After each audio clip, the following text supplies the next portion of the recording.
मुख्यमंत्री मनोहर लाल ने शुक्रवार को सफलता की कहानियां नामक एक पुस्तिका का विमोचन किया, जिसके बाद सीएम मनोहर लाल ने कहा कि ये पुस्तक गरीबी पर काबू पाने में अंत्योदय परिवार के संघर्षों और चुनौतियों से पाठकों की अवगत कराएगी। रिपोर्ट देखिए। हरियाणा के मुख्यमंत्री मनोहर लाल की पंडित दीनदयाल उपाध्याय के अंत्योदय के दर्शन पर काम करने की सोच को आज एक बड़ी सफलता देखने को मिली, जब मुख्यमंत्री अंत्योदय परिवार उत्थान योजना से स्वरोजगारी से बने समाज की पंक्ति में खड़े आखिरी व्यक्तियों ने अपनी सफलता की कहानी अपनी ही जुबानी से सुनाई। मुख्यमंत्री ने इस योजना के प्रभाव पर संकलित सफलता की कहानियां नामक पुस्तक का विमोचन किया। तो इस अवसर पर सीएम का कहना था कि ये पुस्तक गरीब पर काबू पाने में अंत्योदय परिवारों के संघर्षों और चुनौतियों से पाठकों को अवगत करवाएगी।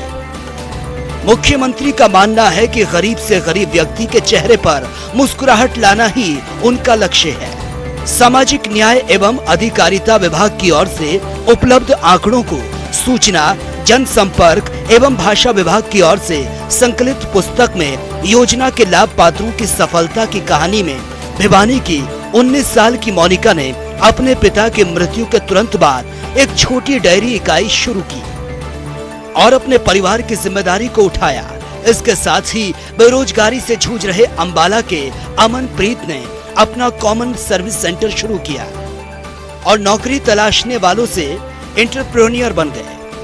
यमुनानगर की एक विधवा प्रवीण कुमारी ने अपने बच्चों का पालन पोषण करने के लिए अपने घर पर ही सिलाई का काम शुरू कर दिया। इन सभी लोगों के बीच एक सामान्य बात है कि वो हरियाणा के सामाजिक न्याय एवं अधिकारिता विभाग की एक अनूठी मिशन योजना मुख्यमंत्री अंत्योदय परिवार उत्थान योजना के लाभार्थी हैं। वहीं नवंबर 2021 से शुरू हुई इस योजना के अब जमीनी स्तर परिणाम आने लगे। प्रदेश में पंक्ति में खड़े आखिरी व्यक्ति के जीवन स्तर को ऊपर उठाने के उद्देश्य से मुख्यमंत्री अंत्योदय परिवार उत्थान योजना शुरू की गई। योजना के तहत वास्तविक जरूरतमंद व्यक्तियों को लाभ पहुंचाने के लिए परिवार पहचान पत्र पोर्टल के माध्यम से ऐसे परिवारों की पहचान की गई जिनकी वार्षिक पारिवारिक आय 1 लाख से कम है। उनकी आय को 1.8 लाख रुपए तक बढ़ाने और उन्हें ऋण प्रदान करने कौशल विकास और रोजगार सृजन योजनाओं से जोड़कर उन्हें स्वरोजगार परक बनाना है। इसके लिए हरियाणा के सभी 22 जिलों में 3 चरणों में कुल 861 अंत्योदय ग्राम उत्थान मेलों का आयोजन किया गया।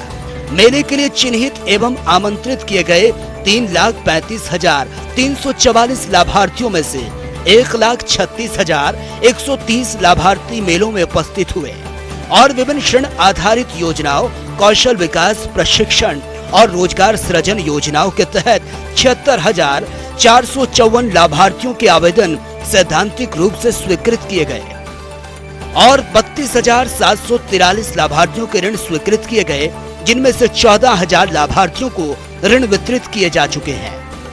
इसके अतिरिक्त 436 लाभार्थियों को निजी रोजगार से जोड़ा गया, 1,185 लाभार्थियों को कौशल विकास प्रदान किया गया। इसके अलावा 900 से 800 लाभार्थियों ने हरियाणा कौशल रोजगार निगम के माध्यम से अनुबंध आधार पर नौकरियां पक्की करने में सफल रहे। इस योजना की सबसे अनूठी विशेषताओं में से एक विशेषता है कि यह पूर्ण रूप से परिवार के समग्र उत्थान पर केंद्रित है। इस योजना का एक अन्य महत्वपूर्ण पहलू अंत्योदय ग्राम उत्थान मेले का आयोजन है। इन मेलों के माध्यम से लाभार्थियों को विभाग, संगठन, बैंक और जिला प्रशासन की ओर से एक ही संस्थान पर सरकारी योजनाओं का लाभ दिया जा रहा है। चंडीगढ़ से जनता टीवी के लिए पवन सिमर की रिपोर्ट।